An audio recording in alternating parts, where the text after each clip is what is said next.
네, 큰 사고로 많은 사람들이 목숨을 잃었는데 잠시 심고를 올리고 법문을 하겠습니다.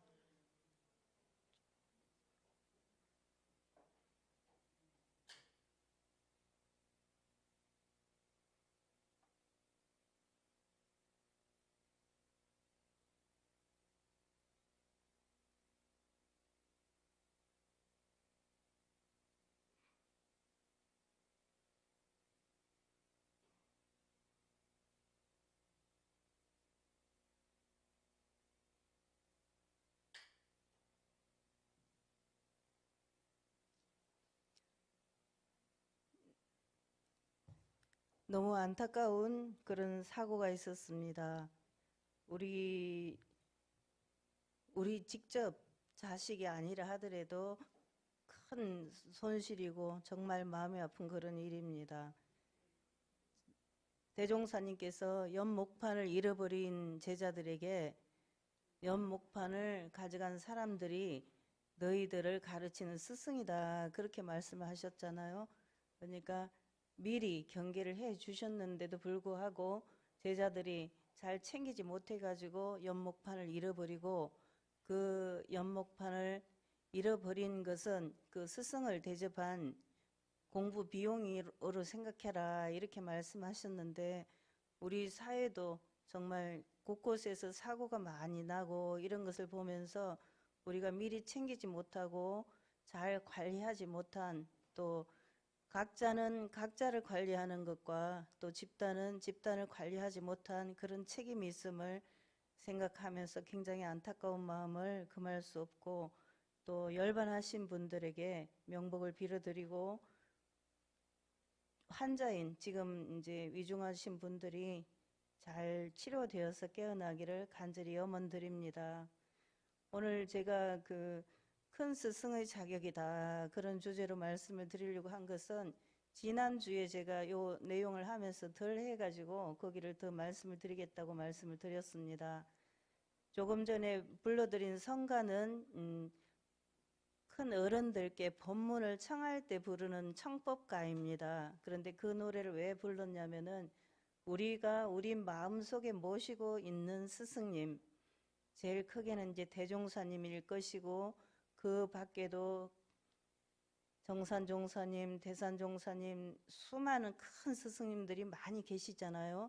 그분들을 모시고 법문을 받드는 심경으로 오늘 이 법회에 임하자, 그런 내용으로 이 성가를 선택을 했습니다.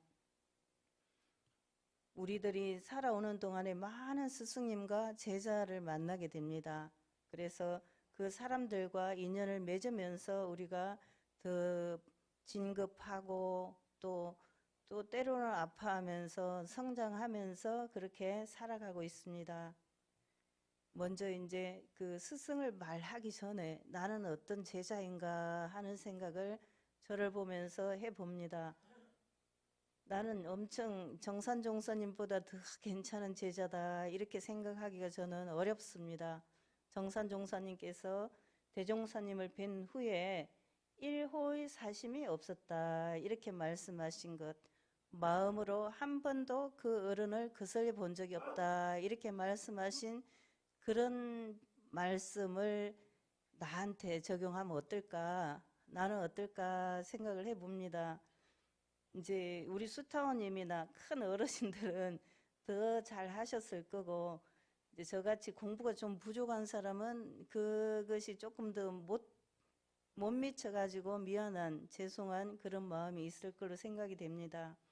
그래서 맨 먼저 나는 어떤 제자인가 생각을 해보고, 그 다음에 어떻게 하면 스승의 자격을 갖출 수 있나, 지금 내가 이미 갖추고 있다면 다행이고, 만약에 못하고 있다면은 갖추기에 노력하는 공부를 해야 될 것이다, 그렇게 생각돼서 그 말씀을 드립니다.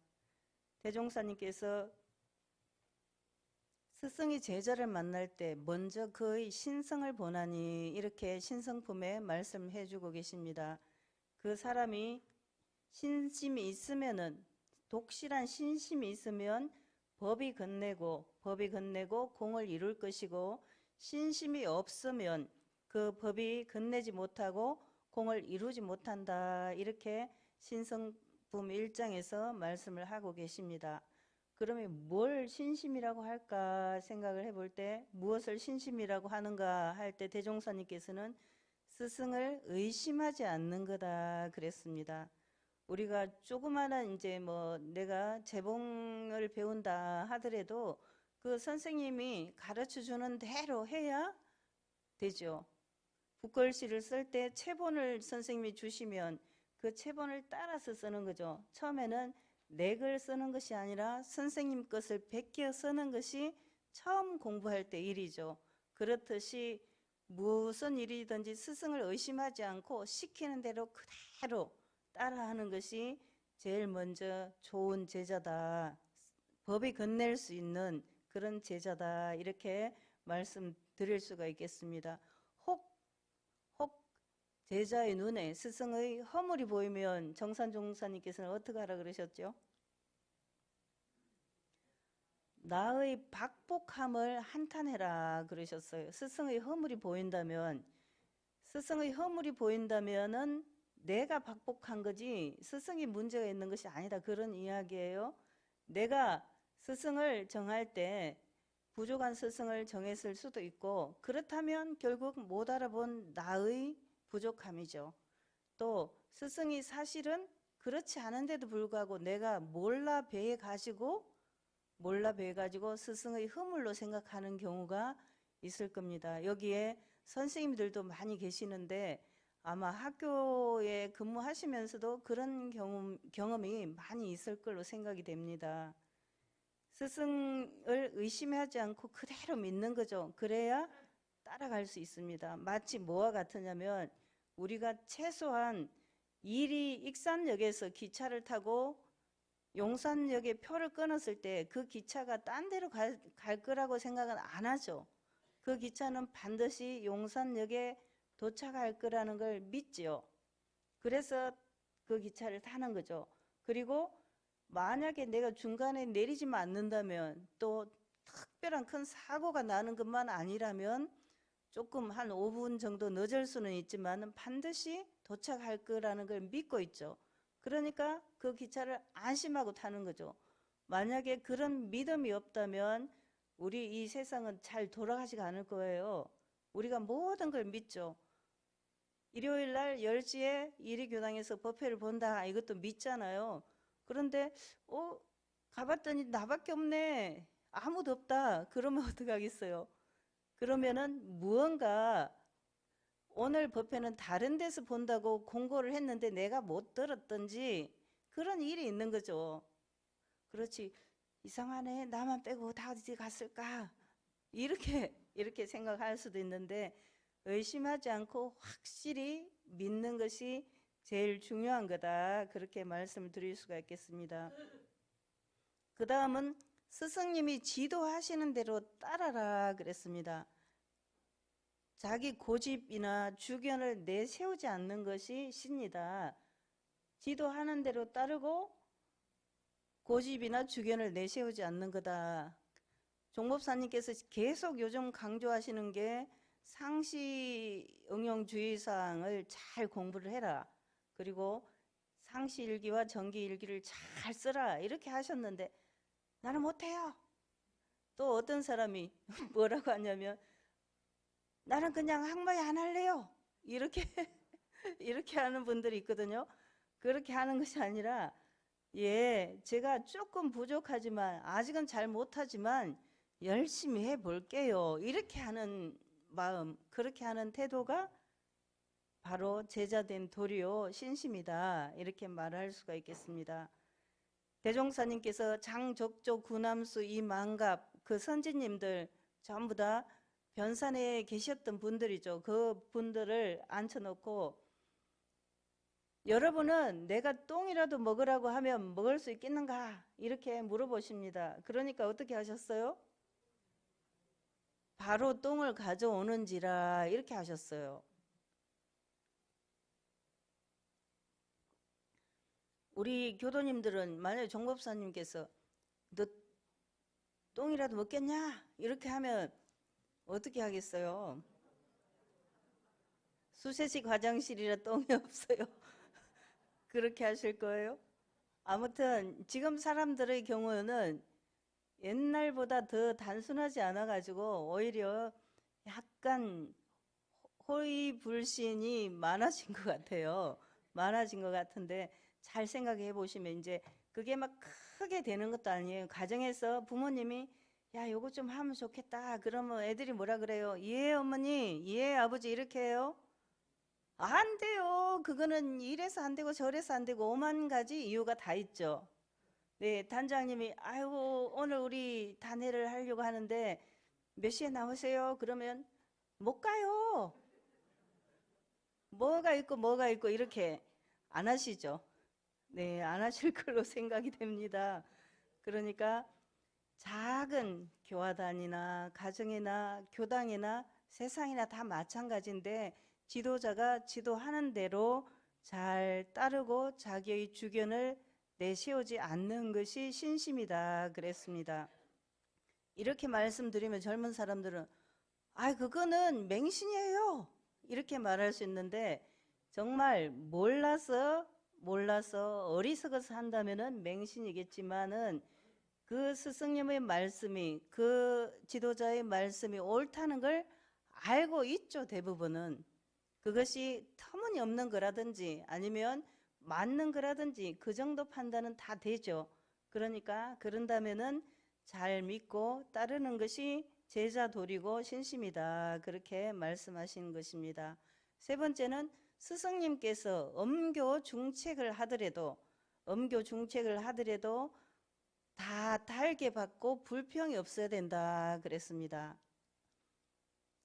엄교 중책을 할 경우가 많죠. 이제 성질이 급한 사람은 더 엄교를 많이 하고 그러는데 가정에서 자녀를 지도할 때 제일 첫 번째는 심교, 마음으로 지도를 하고 그 다음에는 말로 지도하고 그 다음에 행동으로 지도하고 말로 지도하고 또 이제 벌로서 지도하고 이렇게 혼내서 하는 그런 단계가 있는데 스승님들이 혹시나 심하게 야단을 하시면 뭐가 잘못됐나 하고 나를 돌아보면 되지 세상에 나만 미워하고 이렇게 하는 것이 아닌 거죠.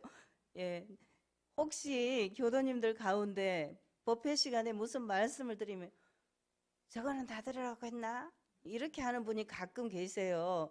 그거는 전혀 아니니까 예를 들어서 A라는 교도님을 예를 들어도 꼭 그 사람을 들으라 소리가 아니에요. 여러 사람에게 다 해당되는 점이기 때문에 말씀드리는 거거든요.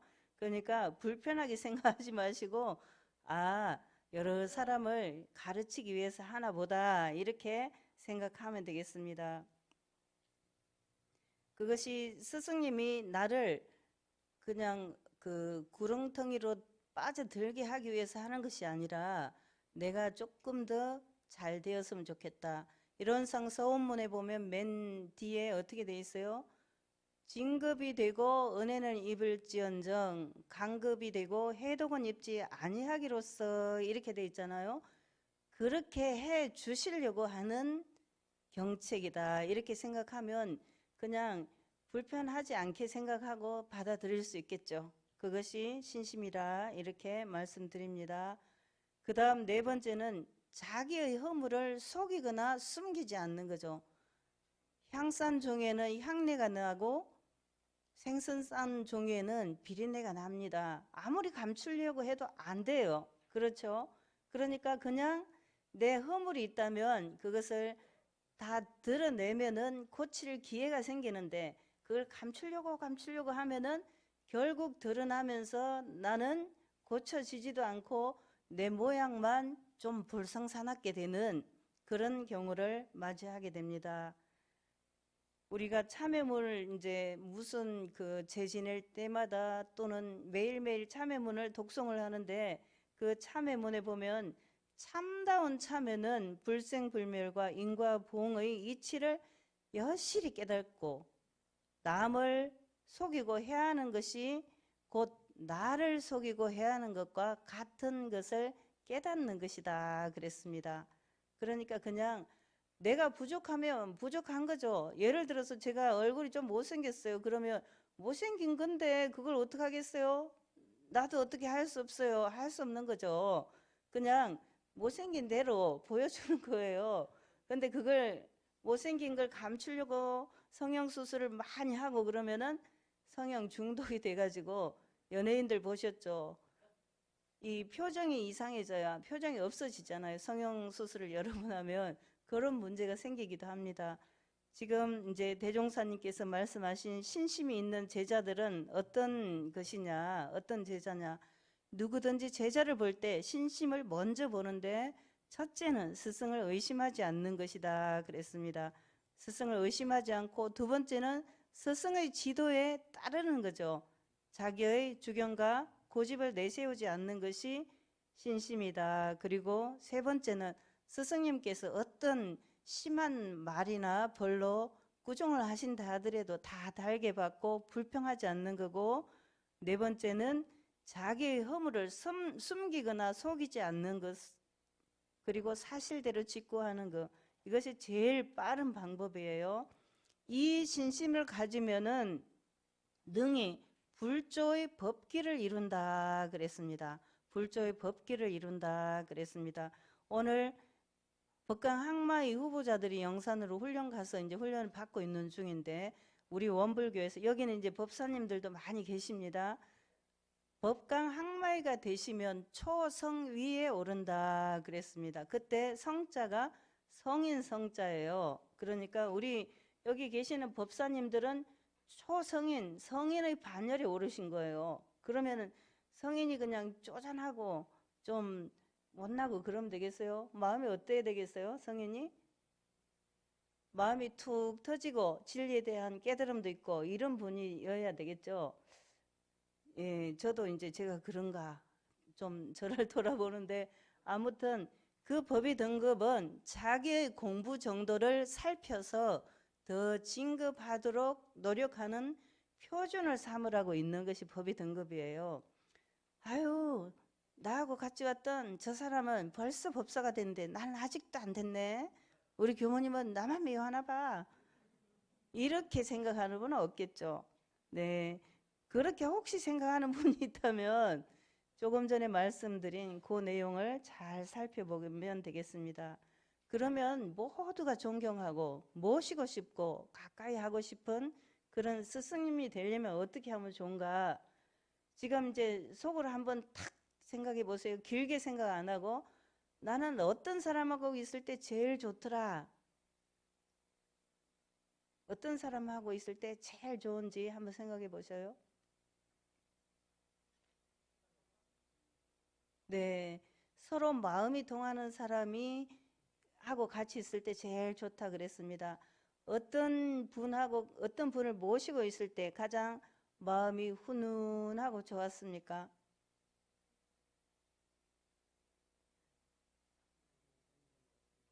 마음이 넉넉한 사람, 네, 마음이 여유롭고 넉넉한 사람은 다 좋아하죠.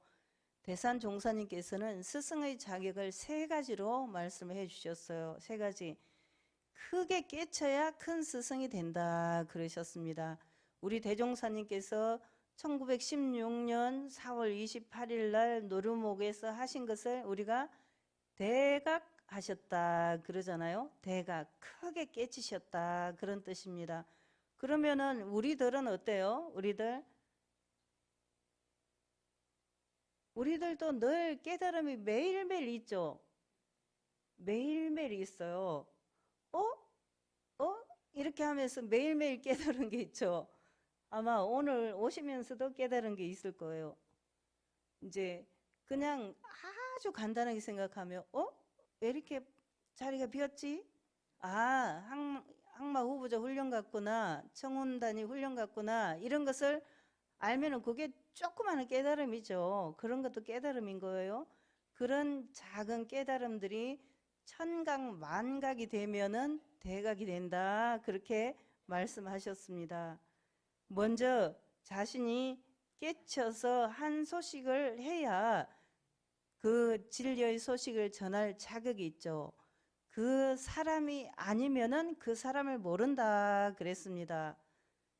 예를 들면은 전문가들끼리 그 분야의 사람들끼리 모이면은 선수를 서로 알아보는 거죠. 음식을 잘 만드는 사람은 음식을 잘 만드는 사람들끼리 서로를 알 수 있어요. 바느질을 잘하는 사람은 바느질 잘하는 사람끼리 아, 저 사람이 정말 잘하는구나. 아니면 조금 잘하는구나. 그걸 알 수 있습니다. 심지어 뭐 씨름 대회 이런 것도 있더라고요. 팔씨름 대회. 팔씨름 대회 국가대표도 있대요. 저 그거 처음 알았습니다. 그러니까 저도 이제 그걸 알았어요. 그러면 아, 팔씨름 대회도 있고 팔씨름 대회 국가대표도 있구나 하고 깨달은 거예요. 무슨 오만 가지 대회가 다 있는데 저는 팔씨름 대회가 있다는 것도 처음 알았네요. 제가 좀 부족한 점이 많은데 그런 것도 처음 알았어요. 아무튼 무엇이든지 자기가 먼저 깨쳐야 전해줄 수가 있겠죠. 자기가 알지 못하면 절대 전해줄 수가 없습니다. 그래서 법이라는 것이 잘 깨쳐야 전해지게 되는 거죠. 그런 깨달음을 주는 사람이 바로 스승인데 스승은 관점을 바꿔줄 수 있는 그런 승화가 되게 해주는 사람이 스승입니다. 스승은 제자의 운명도 바꿔줄 수 있어요. 그렇죠? 우리가 살다가 누구를 만나느냐에 따라서 내 삶이 바뀔 수가 있죠. 오늘 만난 A를 만났을 때, 그 사람하고 만났을 때 어떤 점이 변화가 되었는지 생각해 보면 그 사람은 계속 만나는 게 좋을지 아니면 그만 만나는 게 좋을지 그걸 알 수 있습니다. 그 사람을 계속 만나는 게 좋은 사람은 나를 진급시키고 내가 복을 짓게 만들고 내가 더 마음을 넓게 쓸 수 있도록 도움을 주는 사람이면 자주 만나고 계속 만나야죠. 그런데 그 사람을 만나니까 아유 그 친구를 만나면은 도움이 안 돼, 도움이. 그런 사람이 가끔 있을 수가 있습니다. 그러면은 그 사람을 그만 만나면 돼요. 근데 아유 걔는 못됐더라 이렇게 말할 필요가 없어요. 그냥 그만 만나면 됩니다. 뭐 네. 예전에 이제 저희 아버님이 술을 좋아하셨는데 저희 어머니 말씀이 술 친구는 친구가 아니란다 이렇게 하신 거예요. 술 친구는 친구가 아니래요. 근데 남자분들은 술을 같이 마셔야 빨리 친구가 된다고 생각을 하는 것 같아요. 그런데 오래 가다 보면은 원불교 교도님들은 술 안 먹고도 잘 놀 수 있고 술 친구 아니래도 좋은 친구가 많죠. 네, 자신이 조금 없으신지 대답이 약합니다. 네. 스승은 관점을 바꾸어서 깨우쳐 주는 사람이 스승이다. 그래서 나를 진급시키고 내가 은혜를 입을 수 있게, 은혜를 베풀 수 있게, 덕을 베풀 수 있게 도와주는 사람이 스승이다. 이렇게 생각할 수 있습니다. 그래서 자신을 돌아보고 복을 짓고 자기의 현재 상황을 잘 인식할 수 있게 도와줍니다. 그리고 좋은 스승은 또 나에게 좋은 인연을 소개해줘요. 좋은 사람을 만나면 하나만 만나는 게 아니라 그 사람을 통해서 많은 사람이 만나지게 됩니다. 그래서 불교 법문 중에 중중무진이라고 그러죠. 예를 들면 제가 한 사람 본타원 이향실님 한 분을 만나면은 저분의 가족, 친구, 친척 또는 뭐 잘 아는 사람, 교무님 이게 막 호박이 덩굴채 이렇게 달렸어요. 그 한 사람에게 모두에게 마찬가지예요. 다 이렇게 큰 세상이 거기에도 다 달렸어요. 저한테도 그렇고 우리 교도님들도 그렇고 그러면은 이 한 사람을 가까이 하는 것이 그 사람이 속해 있는 세계, 세상을 다 가까이 하는 것이 되는 거죠. 예를 들어서 제가 제일건설 훈사님을 가까이 하면 제일건설에 있는 모든 직원들도 가까이 하게 되는 거거든요. 그런 것과 같아요. 우리 교도님들이 아 나는 원불교 신자야 그러면은 미국에 여행을 가도 미국에 또 교당이 있잖아요. 그러면 거기 가가지고 아이고, 제가 이리교당 교도입니다. 그러면 교모님이 어떻게 하겠어요? 어서 오시라고, 어서 오시라고, 여기서 주무시고 가시라고, 이렇게 하지 않겠어요? 그러니까 원불교 교도가 되는 순간에 전 세계 원불교를 내 집을 만든 거예요. 이보다 더 큰 재산이 어디 있어요? 정말 너무 좋은 거죠. 큰, 큰 복을 입게 되는 그런 순간이 바로 교도가 되는 순간이에요. 혹시 유튜브 보시면서 원불교 갈까 말까 이렇게 생각하는 분이 있다면 진짜 땡 잡은 건데 그걸 잘 모르고 있으면 엄청 손해라는 걸 꼭 아셔야 돼요. 네, 여기에는 손해인 줄 알고 오신 분들이 다예요. 가끔은 손해인 줄 모르고 안 오는 분들이 있어서 안 오면 자기만 손해지? 이렇게 생각할 수 있어요. 스승은 스승의 능력만큼 다 주려고 합니다. 제자가 더 잘 되기를 바라죠. 그래서 부모도 자녀가 최소한 자기보다 더 잘 되기를 바라죠. 그래서 청출어람 청을람이 되게 하는 그런 것이 스승의 마음이고 부모의 마음입니다. 깨달음을 얻게 하는 것이 스승이다. 그러면 내가 스승이 되려면 나와 인연된 사람들이 진리에 대한 깨달음이든 생활에 대한 깨달음이든 무언가 깨달음을 얻도록 도와줘야 되는 거죠. 나를 만났더니 참 그 사람 만나니까 좋다. 뭔가 도움이 되네? 이렇게 생각하면 좋은데 아이 그 사람 만났더니 내가 괜히 기분이 나빠. 이러면은 곤란하잖아요. 그러니까 나를 만났더니 그 사람의 세계가 더 넓어지고 깊어지고 공부가 더 잘 되는 사람이라면 최고인 거죠. 그것이 스승의 자격이 있는 사람이죠. 그러니까 나도 그런 사람을 만나고 나도 그런 스승이 되고 그렇게 하시면 됩니다. 아유 나는 90이 다 먹었는데 언제 내가 그걸 해요. 천만의 말씀이죠. 할 사람이 많아요. 엄청 많아요. 제가 뉴스를 보니까 105살이 지나면은 더 이상 늙지를 않는데요. 혹시 궁금하시면은 105살 이상 살아보시고 그때도 그때 아유 민교 말이 틀렸네 또는 맞네 이렇게 하시면 되겠습니다. 105살 조금 남았죠. 예, 105살을 한번 기다려 보시면 좋겠습니다. 두 번째는 항마를 해야 큰 스승의 자격을 갖춘다고 합니다. 항마를 해야 지금 이제 항마 2승급 훈련 가신 분들이 귀가 간질간질 이해할지 모르겠는데 항마를 하셔야 큰 스승의 자격을 갖춘다 그랬습니다. 그러면 여기 항마가 되신 분들은 다 큰 스승의 자격을 갖추신 거예요. 아 그러면 내가 뭐가 지금 스승을 하는데 부족함이 있나? 아니면 나는 만족하는가? 좀 생각을 잘 해보셔야 돼요. 법강 항마이가 되는 것은 법마 상정급 조항을 일일이 실행해야 된다 그랬어요. 일일이 실행해서 법이 백전백승. 아 정말 좀 무서운 것 같아요. 저도 백전백승이 안 되는데 나는 약간 부족한 항마이구나 이렇게 생각이 됩니다. 법이 백전백승하는 거면 아까 말씀드린 신심 그런 데서 완전히 100점인 거예요. 100점.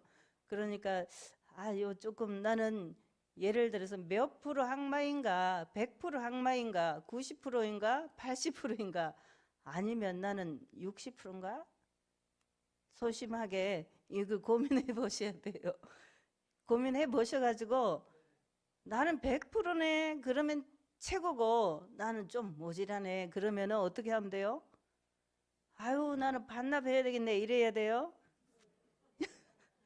아이 나는 80%밖에 안 됐네 그러면 20%를 채우면 되죠. 그렇게 공부를 하시면 됩니다. 항마이가 되어야 큰 스승의 자격을 갖춘다 그랬습니다. 그리고 생로병사의 해탈을 얻어야 된다 그랬어요. 생로병사의 해탈. 어떻게 해탈되셨어요?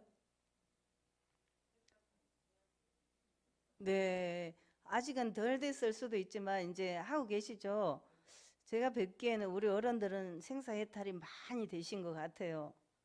저도 사실은 생사해탈 문제에 대해서는 상당히 어, 됐는데 왜 그런가 하면은 제가 40살에 수술을 했거든요. 뇌 수술을 3번을 했어요. 그랬는데 그때 수술할 때 사람들이 다 민성이로 죽는가 보다 이렇게 생각한 거예요. 그래서 저 그렇게 됐는데 이제 아무튼 뇌 수술을 3번 하는 동안에 네, 생사 해탈 공부가 많이 됐어요. 그런데 지금도 이제 저기 오늘 당장 죽는다면 조금 아쉬워할지 모르지만은 그 부분은 상당히 공부가 됐다 이렇게 생각을 합니다. 그런데 우리 어르신들도 제가 대화를 나눠보면 생사해탈이 많이 되셨어요. 그리고 나이가 많다고 또 된 건 아니에요. 젊어도 되는 분들도 많아요. 어느 때 수도원에 어떤 분이 이제 조금 몸이 안 좋아지니까 곡기를 끊었어요. 제일 이제 가는 방법은 곡기를 끊는 것밖에 없어요. 사실은 안 죽어지면은. 그랬는데 힘이 없으면 어떻게 되는지 아세요? 곡기를 끊었어요. 그런데 마음에 힘이 없으면 어떻게 돼요? 그 어른의 경우에 말씀을 드리면 누군지 다 알 수 있는 그런 분인데 결국은 한 30일 정도 곡기를 끊었다가 도로 식사를 하시게 된 거예요. 그러니까 힘이 없으면은 그것도 안 돼요. 생사해탈도 생사자유도 안 되는 거예요. 무슨 힘이 있어야 될까요? 이런 힘이 있어야 될까요? 마음의 힘이 있어야 되는 거죠. 마음의 힘이 있으면은 생사해탈이 됩니다. 정말 이제 그 잘 죽는 것이 숙제인 세상이잖아요. 지금은 어떻게 해야 잘 죽을 수 있을까? 내가 정말 정신이 없어가지고 벽에 똥칠할 때까지 살아가지고 치매가 와서 그럴 때 죽으면은 좀 걱정되는 점이 있잖아요. 그래서 그 전에 가야 될 텐데 이런 걱정을 하시는 분들이 많으실 거예요. 그러면은 생사해탈 공부를 하시면 돼요. 그렇다고 오늘 가서 당장 곡기를 끊으시면 아니 되옵니다. 그래가지고 민규문가 곡기를 끊으면 간다고 했는데 이렇게 하시면 큰일 납니다. 그렇게 하시지 말고 마음 공부를 해가지고 생사해탈을 하시기를 바랍니다. 그 다음에 스승이 되려면 3번째는 중화의 도를 써야 된다 그랬습니다. 중화. 이 중이라고 하는 것은 가운데 중자인데 이 중자를 다른 말로는 무슨 뜻이 있어요? 중자가? 회사님 무슨 뜻이 있어요? 네? 네, 이것은 가운데 이제 우리가 이렇게 해서 딱 가운데 여기가 가운데라고 하는 거 말고 맞을 중자예요. 딱 맞다, 적중한다 그런 표현을 사용하죠. 그때 이게 중이에요. 가운데 중자가 딱 맞다. 우리가 무엇을 할 때 이게 아기가 딱 맞는 경우가 있죠. 어떨 때는 조금 부족하고 조금 남고 그런데 어떤 때는 딱 맞는 경우가 있어요. 그거를 중자, 중이라고 해요.